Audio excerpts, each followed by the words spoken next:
Hey, welcome back to Jesus Up Close, our study of the Gospel of John here on Growing in the Gospel. I'm Pastor Cary, and this is part 11. If you want to track the entire Gospel study, go to the playlist Jesus Up Close on this channel, Growing in the Gospel. Today is part 11, and we're moving back to John chapter 3. Today's title is Descending into Success, giving Jesus his rightful supremacy in our lives. I know today's message from John 3 is going to challenge you. I'll see you at the end. Journey with us, verse by verse, through John's Gospel.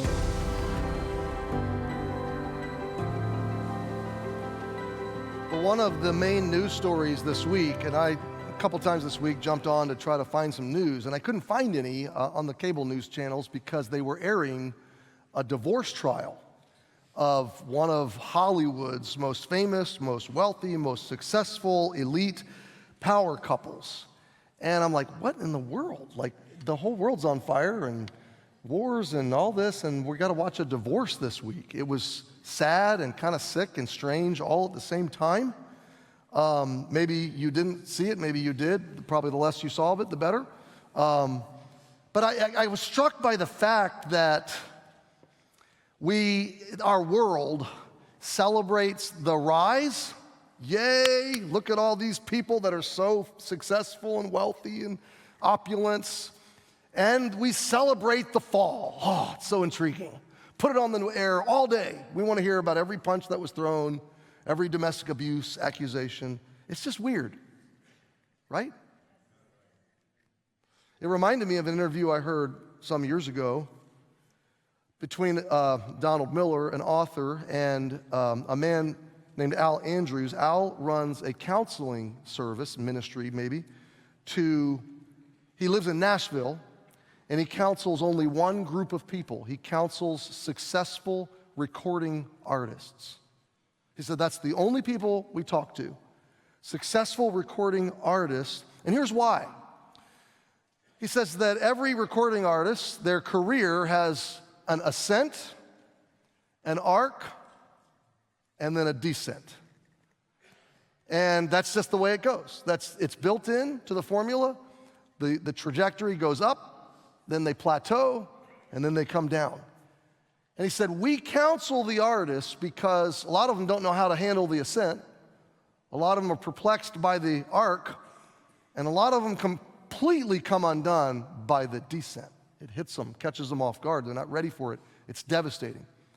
One of the principles he brings out in the interview is he teaches the artists to be gracious on the way up, maybe the word humble would be appropriate, and gracious on the way down. Grateful might be another word that fits in there. Gracious on the way up and gracious on the way down. Now, I bring you some news today that at first might sound heavy or discouraging, but hang with me because there's an upside. Okay? And that is that it's not just a recording artist's career that goes up, plateaus, and comes down. It's actually your career too. And it's not just your career, it's actually your whole life. I'm actually glad you came to church.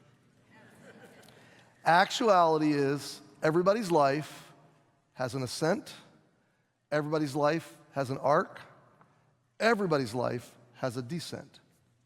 Found a blog post written by the CEO of Bridgewater and Associates. His name is Ray Dalio. It's entitled Your Life Journey. Ray, in the article, uses this graphic that I'm showing behind me. You can't read the words, they're too small.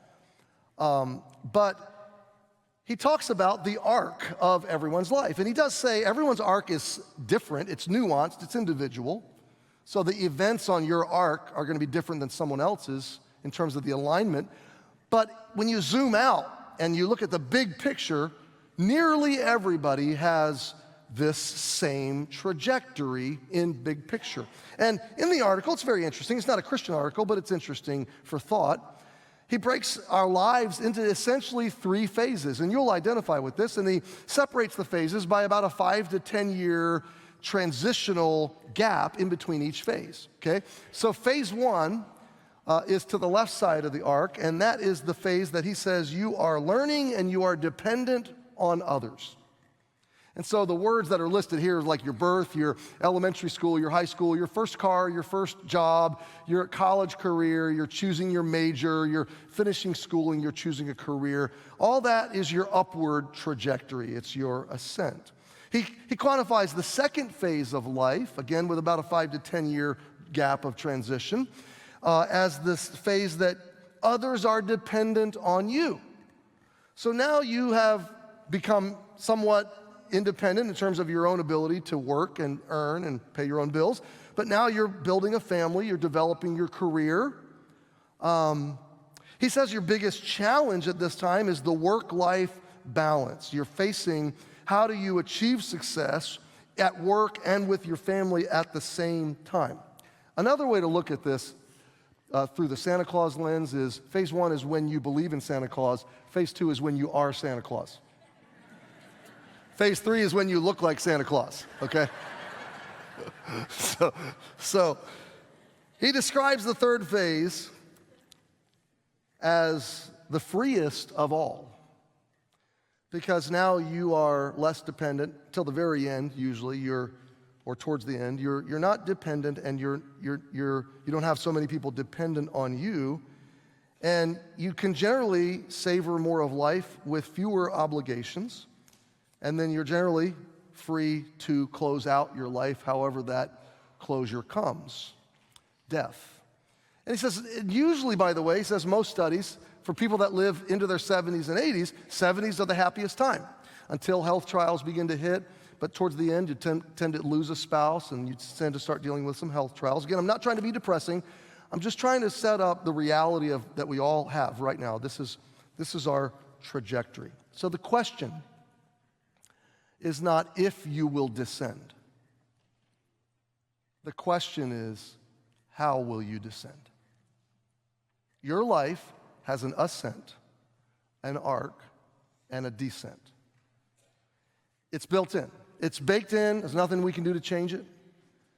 There is, by the way, some companies, you can pick up a business book that take the same arc, and they'll say a company starts, a company thrives, company plateaus, and then a company starts to die. Unless that company gets a new vision, a new CEO, a new product, and then right about the plateau where they start to decline, they can turn up again. You and I can't do that in life, except at the end of our descent, if we know Jesus, we can start a whole new ascent. And that's a forever ascent. So there is hope at the end of this. I just want to let you know we're going someplace good. But for right now, I just want you to wrestle with me through a very important passage of Scripture about your own arc, okay? Will your descent be a biblical descent, or will it be a total collapse in devastation? It really depends on how you go about the ascent and the arc. Your descent is coming. Will it be biblical, or will it just be devastating? Now, we're going to pick it up in verse 22 of John chapter 3. And in the first 3 verses, John is giving us a narrative account of the situational change. And then he's going to dive deep into some really big truth. Core, foundational. I mean, we're going to a very deep place in your heart today, but it's a very good place to go, all right? So it might be hard to hear some of this, but it's very needful, okay? It can really change the way you descend. Now remember, it's not if you descend, but what? How? When might be in there too, yeah, but how? How is the real question, okay? All right, let's pick it up in verse 22. Let's see the situation. After these things, well, what things? Well, remember the clearing out of the temple, Jesus sitting down after he drove out religion, hard work, and oppression, sits down and heals and teaches and invites people to come to him in faith. Then later that evening, a religious leader meets with Jesus named Nicodemus. Most of chapter 3 is given to that conversation. In that conversation, here's the big takeaway. Just because you're religious or moral or good or hardworking or successful or achieved doesn't mean you have life with God. It doesn't mean you're forgiven or that you've had the new birth. The new birth is something that Jesus purchased for you on the cross when he died and rose again, and he offers to you by faith alone, through belief. We'll come back to that. That's the conversation he's just had with Nicodemus. So after these things, verse 22, Jesus and his disciples come into the land of Judea. That's the hillside country, the hill country around Jerusalem. So he goes slightly north, slightly east of Jerusalem into the hills. And there he tarried with them. So he spent some time there teaching and training and developing his disciples and baptizing. Now, John tells us in chapter 4, it wasn't Jesus actually doing the baptizing, it was his disciples. That's just a little tidbit. So it's his disciples that are baptizing. Now look at verse 23. And John, that's John the Baptist was also baptizing in Aenon near Salim. This is just probably a few miles from where Jesus and his disciples were baptizing. So I want you to imagine this now. We've already covered John the Baptist's ministry. He was preaching repentance to God and baptizing those that had repentant hearts. In a little while, we'll baptize. What does baptism mean? Baptism is not somebody having their sins washed away. It's not somebody having some mystical event happen in their lives. Baptism is a public statement of a heart posture towards God. These are people who have placed their faith in Jesus alone as Savior. They're not trusting their church or their priest or their religious system to get them to heaven. They're not trusting their own goodness. They've placed their faith in Jesus. The baptism is just to stand here before you and say, that's my decision. I've made that decision. Just like wearing a wedding ring is my public demonstration that I'm married to Dana. Happily, I don't mind showing that. Baptism is just a public statement. Remember that, because that's what John the Baptist is doing. He's baptizing people that have similar repentant hearts to God, and so are the disciples of Jesus. And they're doing it within a few miles of each other. So if you're journeying out into the hills, now you have used to be you just go hear John. Now you have a decision to make. Do I want to hear John today or do I want to hear Jesus today? What's the right answer?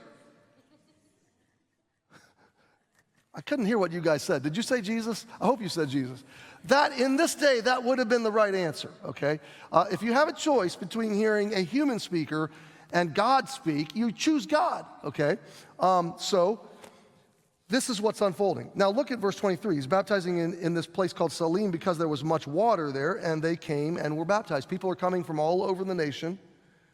They're being baptized by John. A few miles away, they're being baptized by Jesus and his disciples. Verse 24, for John was not yet cast into prison. Now, some of you have never heard this, but John the Baptist is nearing the end of his descent. He doesn't know it yet. But his purpose for living, his purpose for being born, given to him by the author of everything, the author of John said, your reason for being is you're the front man for the Messiah. John, your job is to be a voice declaring that Jesus is God and pointing people to him. That's your sole job. So that's all John has done. We studied in chapter 1, behold the Lamb, okay? He's about, now that Jesus is on the scene and starting his miracles and going public with his ministry, John's role is really going to wrap up. Pretty soon he's going to be arrested for preaching against Herod's adultery. Herod's going to throw him into jail. And when requested, he's going to behead John and serve up his head on a silver platter at a drunken party. So John's end, by our understanding, is tragic. It's premature, how terrible. But in God's economy, no. He's a smashing success. He's going to descend and graduate into eternity and be welcomed to great welcome and applause and success in the eyes of his God and creator and author. Why? Because he fulfilled his purpose. Even in prison, though, John, in his humanity, is doubtful and discouraged and sad. Doesn't understand why his script has taken this descent into prison, into a dungeon, and why he's going to be beheaded. So even he is perplexed, but Jesus ministers to those doubts, which is another story for another time. So John is now, this is the last words that he's going to say about Jesus. Pretty soon he's going to be arrested and he's going to be no more. All right, that's the situation. You got it? Okay. Which brings me to the first thought I want you to write down. We got 3 today, as we normally do. Sometimes it's 2 or 4, but I don't know. For some reason, 3 just works sometimes. The first thought is this: the ascending life is ultimately a total loss. So I want you to write that down. I want you to say it with me, okay? We're going to unpack this for the next few minutes. Say it out loud. Ready, go. The ascending life is ultimately a total loss. What I mean by the ascending life is the contentious, competitive, comparative, upward trajectory that the world, the mainstream narrative pours into your psyche every day, all day, except when you're hearing me on Sunday or when you're opening the Word of God, walking with Jesus, okay? The world says your joy, your success, your flourishing, your security is in your hard work, so get on the upward trajectory, climb the ladder, do what you need to do to be successful, because that's what's gonna make you happy. The more you have, the happier you're gonna be. It's an ascending life, okay? But what we're gonna find out in this passage, and it's rich, is that it is ultimately a total loss. And we need to reckon that, we need to understand that. Otherwise, we don't know what to do with the narrative, we don't know what to do with our pursuits, our dreams, our desires. They all have a place, but they have a rightful place. In this picture, John's disciples, the followers of John the Baptist, they pick up the conversation in verse 25. Then there arose a question. The first word I want you to write down is contention, contentious. So these followers of John, there arises a question between them and some of John's disciples and the Jews about purifying. That's verse 25. So I want you to get this. They're out in the hillside, villages and towns. They found a place where there's water. They're preaching. John has followers. These are followers of God who are listening to the teaching of John. But they've brought into their new life their old narrative. They've brought into their new life with God, under John's direction, their old ideology about tribalism and sectarianism and competition between religious groups and religious denominations and religious tribes. They brought that all in, and a contentious question. The word question there is not just, hey, what color is the sky? It's a debate. It's an argument. And they're arguing over purifying. Now, we don't know what the particular question was, but it was likely something to do with Jesus' disciples baptizing and John baptizing, and the authorities, also threatened by both guys and their growing crowds. Lots of people are coming to Jesus. Lots of people are coming to follow John, who's pointing them to Jesus, by the way. And so the religious leaders are like, okay, they're trying to turn their enemies against each other. Pretty smart in business. So they're going, hey, John's disciples, what about this guy Jesus? He's baptizing a lot of people. A lot of people are going, looks like his baptism must be better than yours.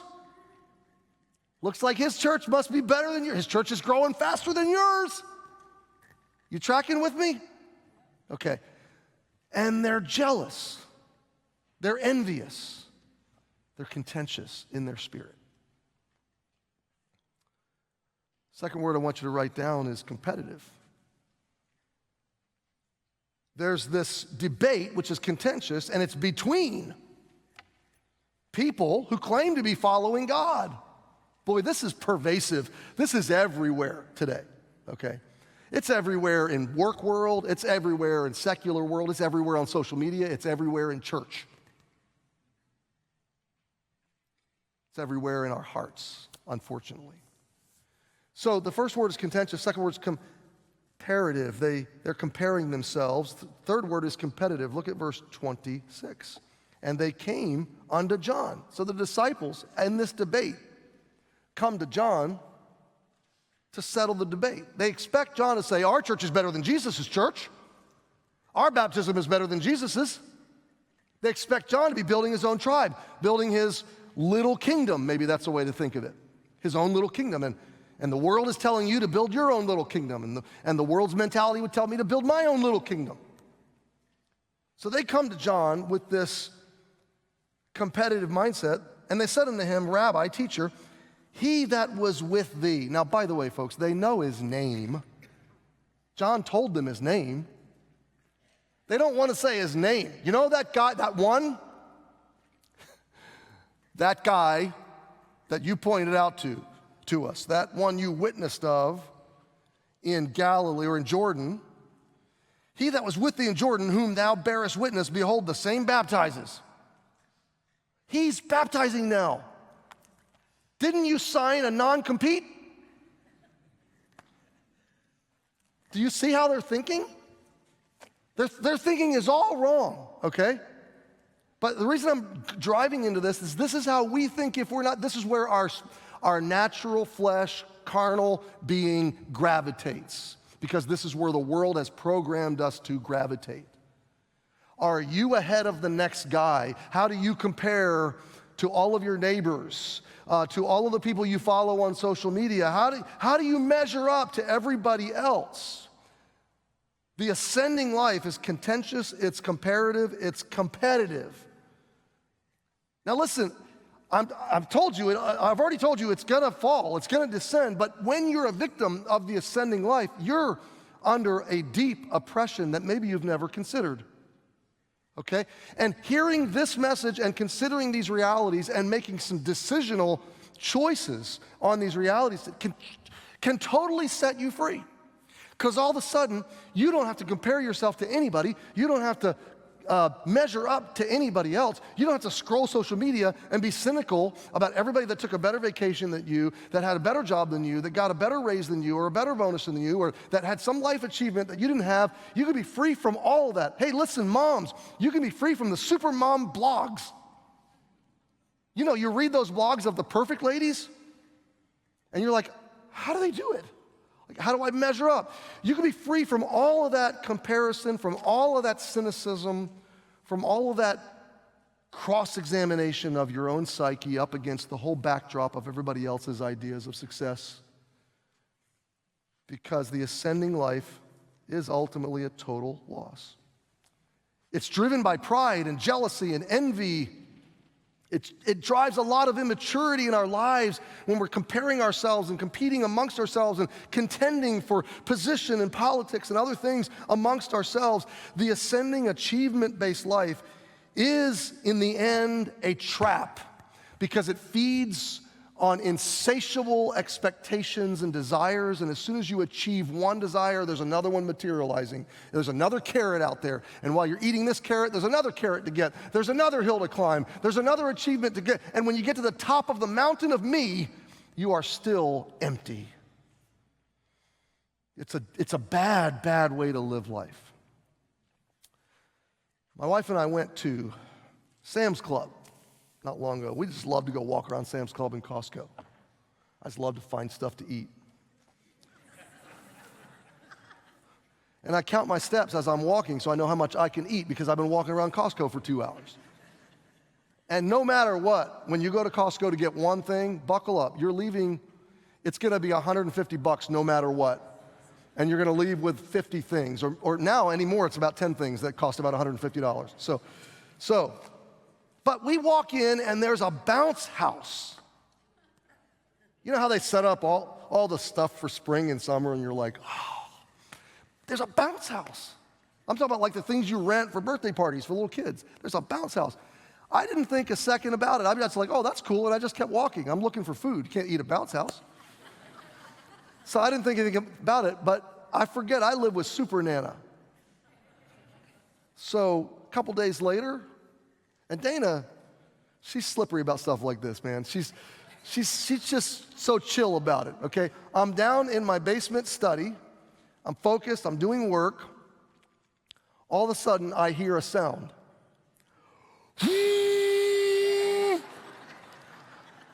It's loud and it's long. And I'm like, okay, that's not a vacuum. That might be a Sonic Care toothbrush, but I don't think it's a toothbrush. Sounds like one. You know, one of those that can peel paint off walls. I walk out, I start to hear kids' voices. I walk around the corner into the other side of our basement, and oh my goodness, there's a bounce house. I look at Dana, I'm like, what in the world?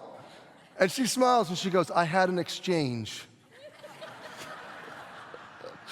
Young husbands, I just want to clue you in on something. Our wives never spend money. They never spend money. They always have an exchange. They always have a store credit. It's always the way it is. Dana has never spent $1 in 32 years of marriage. Anything I see she bought, I say, where'd you get that? I had a credit. Okay. I don't know how she gets these credits, but that's how she always buys everything she gets. Okay. So anyway, we got the bounce house. Now, there's something about the bounce house you need to understand, okay? As long as the blower is on, the bounce house is good. It's fun, everything's great. But there's a problem, and that is the minute you turn the switch off, the bounce house goes.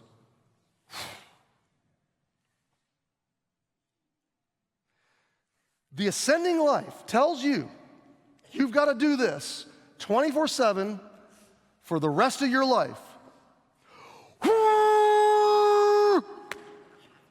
You got to keep the bounce house inflated. You got to keep the forced air going into your narrative, into your story, because that's what's going to make you happy. It's not making you happy, it's making you exhausted. It's oppressing you, it's enslaving you, because every new thing you get, every bigger thing you get takes more air. It's a bigger bounce house, but that takes more. And one day, here's what's going to happen in your life.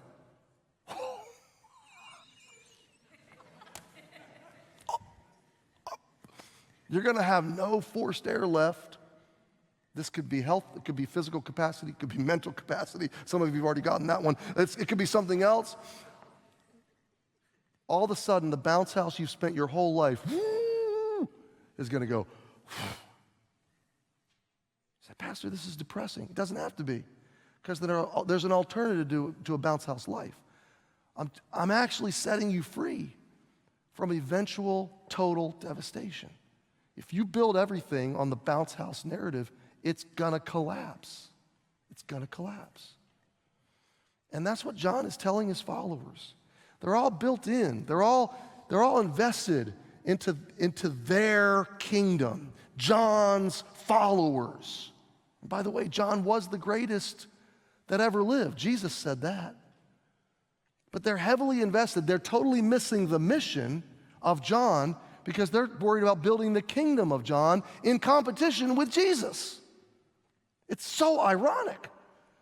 But it's so convicting in this sense. When I get my eyes on my kingdom, my little world, my little achievements, what am I doing effectively? I'm rising up in competition with Jesus. That's a scary thing. So the ascending life, folks, on the way up, it feels good. It seems fulfilling. It seems rewarding. It seems like you've got the world by the tail and everything's on your side and your bank account is growing and your stability and everything's good, but it's a bounce house. And you have to know that. I'm not saying that bounce houses are all bad. You just got to know it's a bounce house, right?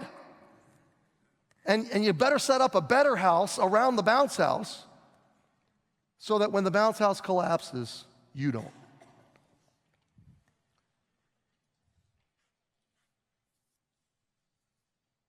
So that brings me to the second thought. You guys okay? I told you this is heavy. But isn't it kind of a good kind of heavy? Some of you don't agree. Okay, hang on. I'm not done. Okay. The second thought is this. The descending life is ultimately a total win. The descending life. Now, by descent, here's what I'm saying. We've already established you're gonna descend whether you want to or not. Okay? Nobody's physically gonna stay healthy, young, vital forever. Okay? You're not, in that sense, you're not infinite in your earthly being. Everyone's gonna descend. We said the question is not if, but how will you descend? And what John is gonna now describe in the rest of this passage is that there is a different kind of descent. There's a different kind of descent other than just a collapse, okay? There is a spiritual, there is a biblical, there is a descent that actually leads to a new ascent. There's a descent that's made strategically, deliberately, by choice, preemptively, realizing I don't want to get swallowed up in the bounce house life. I don't want everything to come collapsing down on me, so I'm going to tie myself and anchor myself and build myself in a different kind of descent. And that's what John is going to answer in verse 27. So they expect him to go, how dare they? What business does Jesus have baptizing? I'm the baptizer. You get it? They expect him to shut it down. Let's go over there and have a word with this Messiah. But John's on a totally different economy. John knows we're right on mission.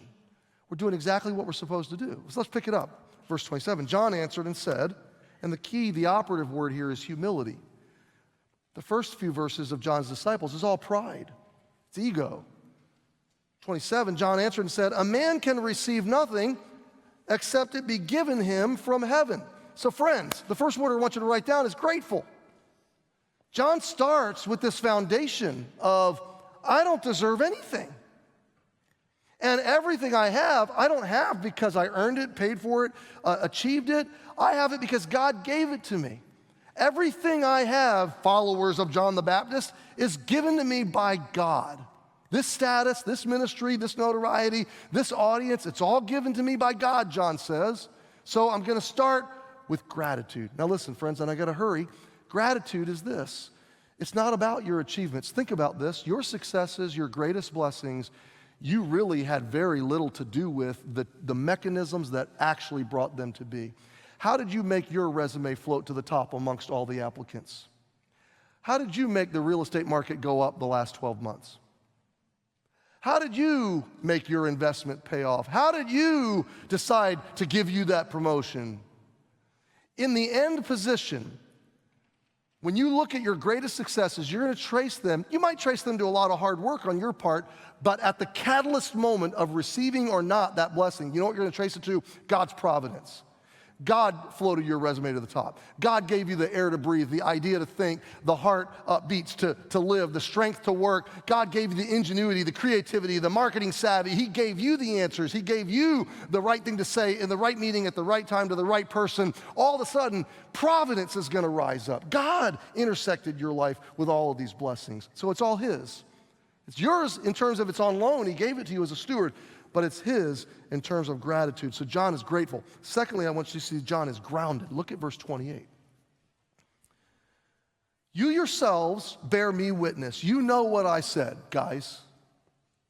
I said, I am not the Christ, but I am sent before Him. Now, I want you to just pause and meditate on this verse with me, verse 28. You guys okay? Hang with me. This is really important. This is an identity statement. It goes deep. What is John saying? You heard me say, guys, I know who I am not. I am not Jesus. And you heard me say, I know who I am. I'm simply the guy running before Him to point everybody to Him. So he's course correcting his followers, but he's declaring a strong, a grounded identity.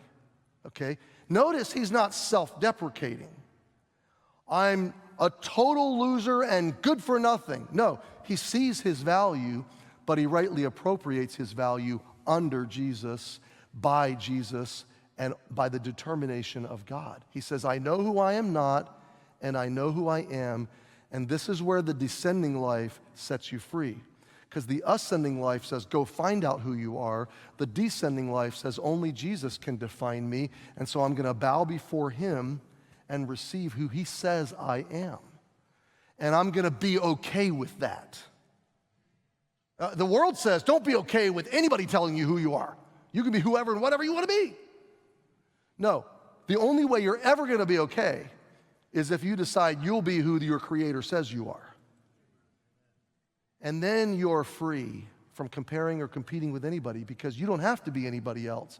You don't have to be super mom. I don't have to be super pastor. I can drive myself crazy reading all the writings of super pastors, and I'm like, I'm not that. And at the end of the day, I'll go crazy and quit unless I go, okay, I know who I'm not, and I know who I am, and I am not Jesus, and I am just average me, and I'm going to be okay with that. And that sets you free. Okay? This is a huge passage for pastors. And I'll come to that in a second, because I want you to hear me say something very important. So John's grateful. He's grounded. Are you grounded? Do you know who you are? Do you know who you are not? You're trying to be someone you aren't. That's frustrating. Whether you underestimate it or overestimate it, you're going to get it wrong unless you have a relationship with your author, your designer. because he knows who you are, he knows who you are not, and he can ground you in a strong identity. I want you to see, thirdly, John is groom-focused. This is so important. Look at verse 29. He continues, and he uses a metaphor of marriage. Okay, so I want you to picture not a broken marriage, not the world's idea, that the way we break it and mess it up, like the news cycle did this week, okay? I want you to picture God's ideal of a completely selfless, unconditionally loving groom husband, rescuing and bringing into safety and provision and joy and perfect love his bride, okay? And this is the picture John says. He that hath the bride is the bridegroom or the groom. So notice what John's saying. I'm not the groom, and it's not my job to win the bride. The one that has the bride is the groom. Jesus is the groom. You're the bride, by the way. But the friend of the bridegroom, John says, I'm just the best man. I'm just a helper invited into the wedding. The friend of the bridegroom, which stands and hears him, rejoices greatly because of the bridegroom's voice. This my joy therefore is fulfilled. First of all, John's saying, I'm the happiest guy alive. Guys, don't worry about all of our followers going to Jesus, because I am so happy. I'm absolutely full of joy because the groom is here. What is that picture? Well, in Jewish days, there was a one-year betrothal. The groom would go away. He would choose his best man. The best man, his friend, would kind of facilitate and help preparation for the wedding. And on the wedding day, it was almost as if the best man had been given care for the bride for that year while the groom was away. And then he presents the bride that he's helped to protect and provide for to the groom at the wedding day. And it's a wonderful, glorious, beautiful celebration. What John is saying is, it's not my business to get the bride to love me. She has another groom. Okay, now church family, listen to me very carefully, okay? I'm kind of like John the Baptist in your life. I'm a messenger and nothing else, really. I'm not your groom. Jesus is your groom. My job is to point you to Jesus. Your job is not to elevate me, but to elevate Jesus. Your job is not to see me as anything else but a struggling, growing Christian just like you, who you appointed to stand up and teach the Bible and lead the church as a lead pastor or senior pastor, and leave it there and then give all the glory and all the beauty and all the adulation and all the elevation to Jesus. Okay? My job is to keep pointing you to him. Why? Because I'm on my own arc, and I don't know where I am on that arc, frankly. I'm 53, so if I live a normal lifespan, maybe I'm right there. I'm starting that downward trajectory. Hey, suffice to say this, I'm temporary. I'm not your forever pastor. Say, are you setting us up, pastor? Are you candidating? Do you have cancer? Or you have a health trial? You have a midlife crisis? You're burning out? No. Like, I'm healthy, and as far as I know, I'm totally joyful. I don't want to pastor anywhere else. I'd love to live out my days here. I'm just trying to help you see, you don't need me. You need Jesus. You need Jesus. And to the degree that I have in any way said you, or made you to think you need me, that's wrong.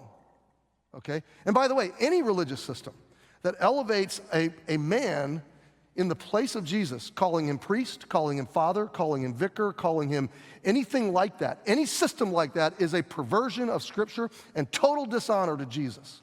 Because Jesus is the only high priest, and God the Father is the only true Father, and Jesus is our only vicar. He's the only substitute who shed his blood for us. Jesus is all those things. The men leading, pastors, deacons, others, we're told to esteem in love for their work's sake. I esteem our pastoral staff. I'm thankful for them. I hope you don't just stab me in the back. I need your encouragement, but I definitely don't want your adoration. That belongs to Jesus alone. Are you with me? You build your life to Jesus, and that's what John ends with. The term is growing smaller. Look at verse 30.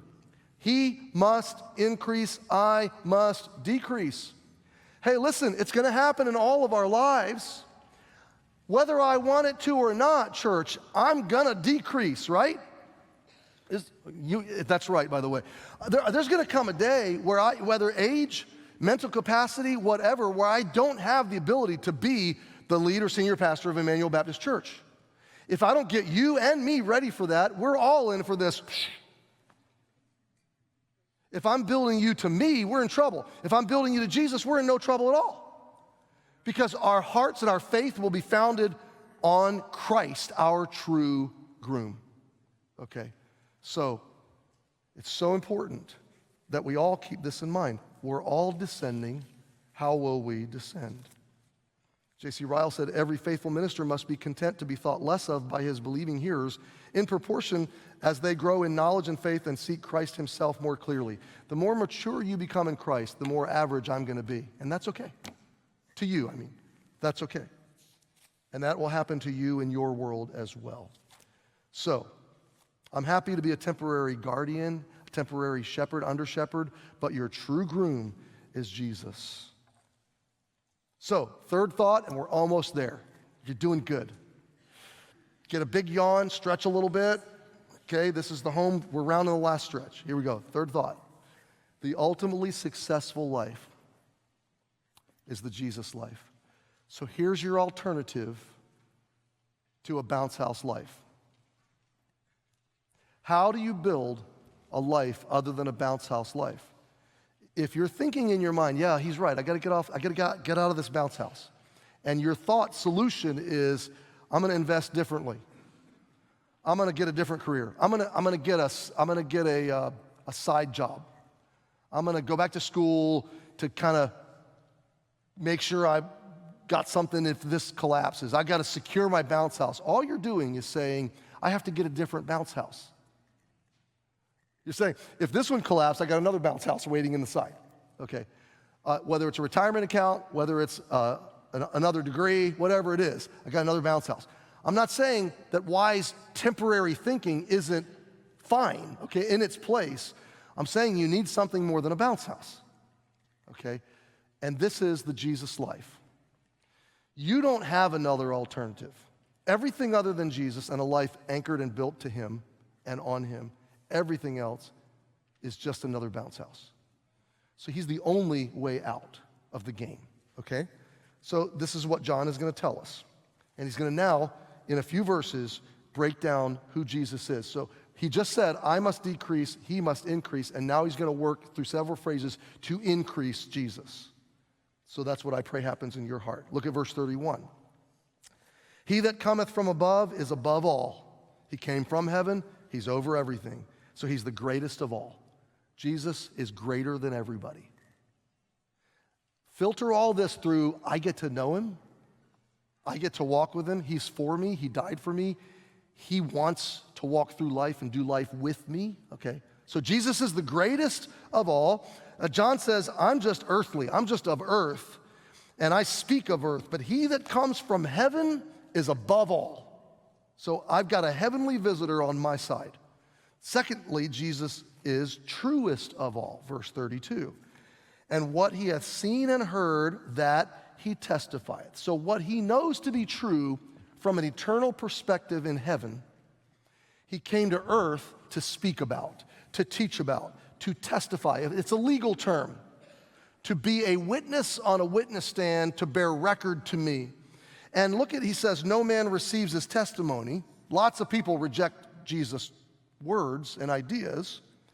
But verse 33, he that received his testimony, this is big, hath set to his seal that God is true.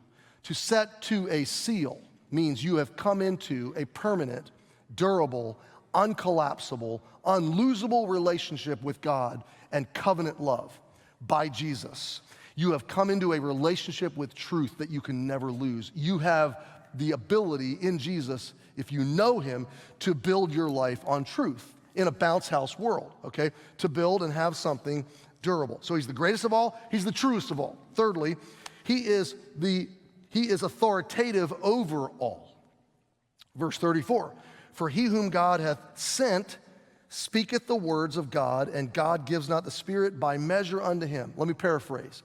Everything he says is absolutely 100% true. There's no debating it. And he has all access to all the Spirit of God, all the knowledge of God, all the power of God. Jesus is everything, and everything comes back to him. He's the final authority.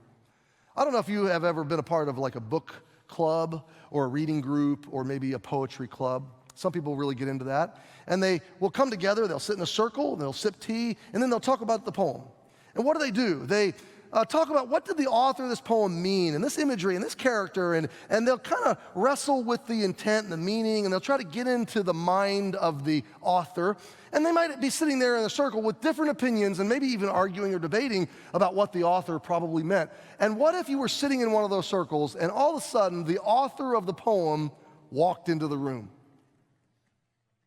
All of a sudden, you've got a final authority. And you can sit there in the circle and say, Mr. Author, what did you mean by this phrase? And the author says, this is what I meant. And what does that do? It ends the debate.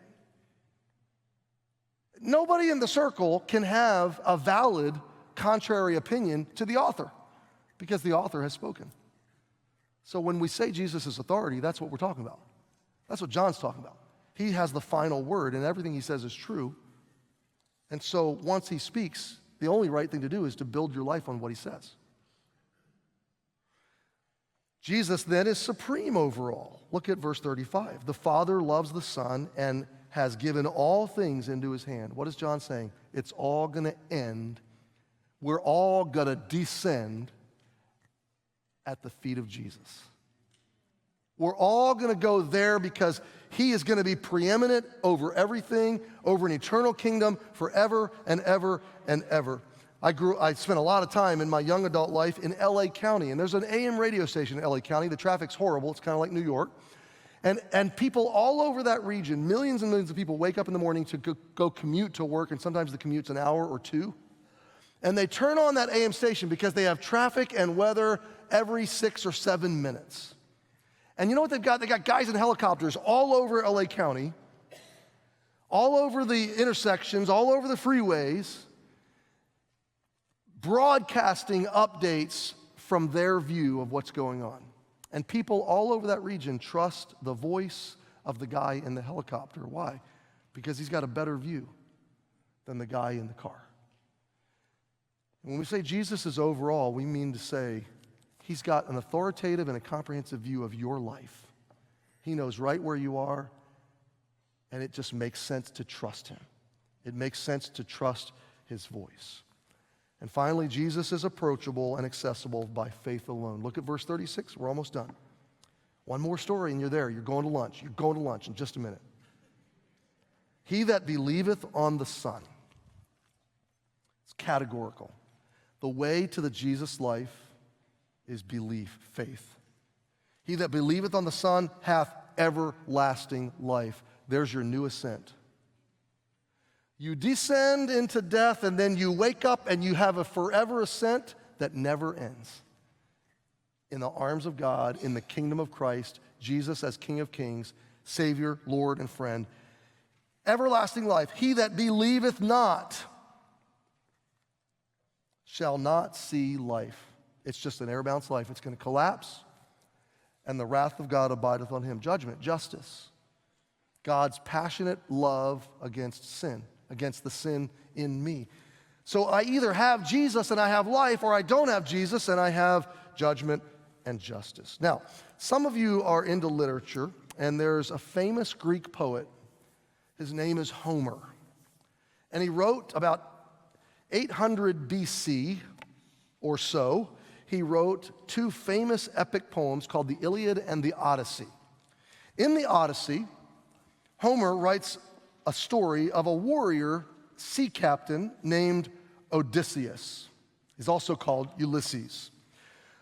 Odysseus is returning home from the Trojan War, in which he was a war hero. He's going to his homeland, his island of Ithaca. He and his shipmates are required on the journey to sail past a dangerous island, the island of the Sirens.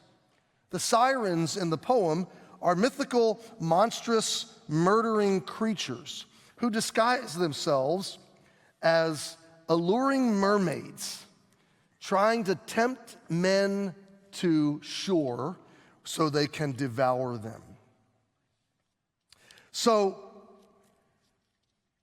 Odysseus has been warned on his journey by the goddess Circe to put wax in the ears of the men on the ship when they pass the island of the Sirens, so they can't hear the temptations of these monstrous creatures. But the goddess Circe also told him, if you would like to hear the sounds, the songs, the enchanting songs, and you don't want to put wax in your ears, at least have the men on your ship bind you so that you don't take the ship to shore, because you will certainly be devoured. So as they approach the island, Odysseus does as he's told. He puts wax in all the men's ears, but he does desire to hear the sirens and to live.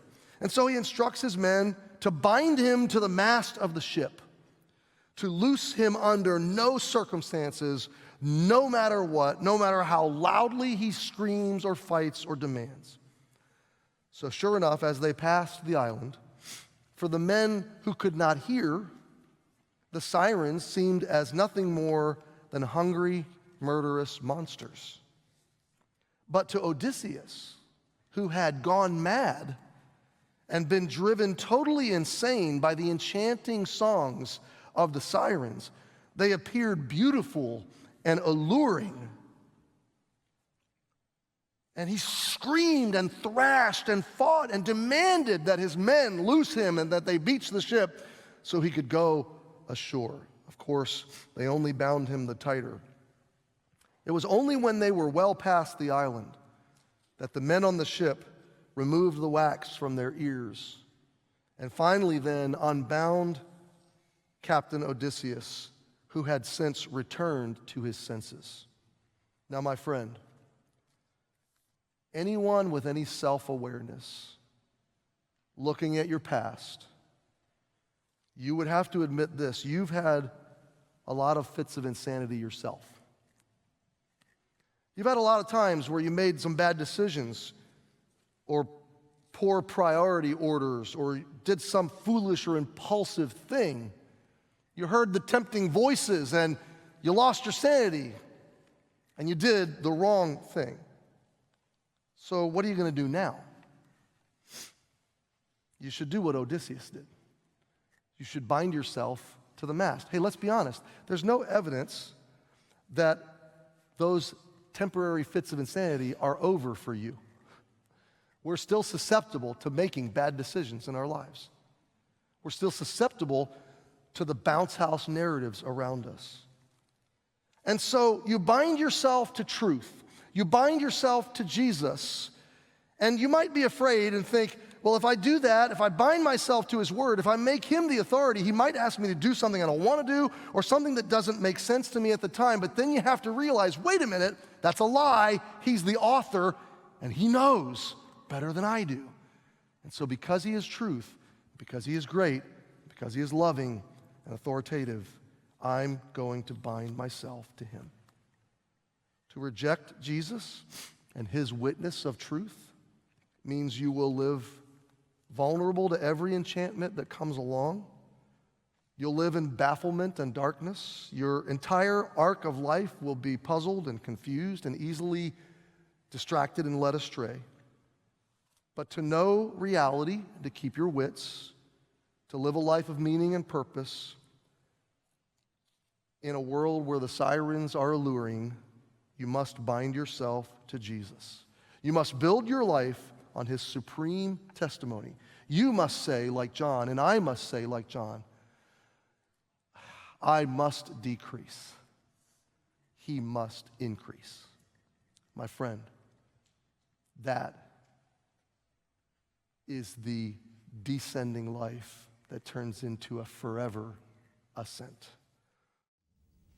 Well, every life has an arc. Every life has a narrative. Every life has an ascent and a peak and a descent. So how will you descend? Will you descend into death, or will you descend into resurrection? Will you descend into new life? Will you descend into following Jesus into the new kingdom? It all depends on whether you have a personal relationship with Jesus Christ. And if you don't, right now is the best time to ask Jesus to be your Savior, to trust him fully with your heart and your faith, and then begin to grow up in him and follow him. And if you have trusted him, then you can rest in your descent, that you're not descending into an end, you're descending into a new beginning in him. Our best life is yet to come. Thanks for joining me for part 11. I'll see you in part 12.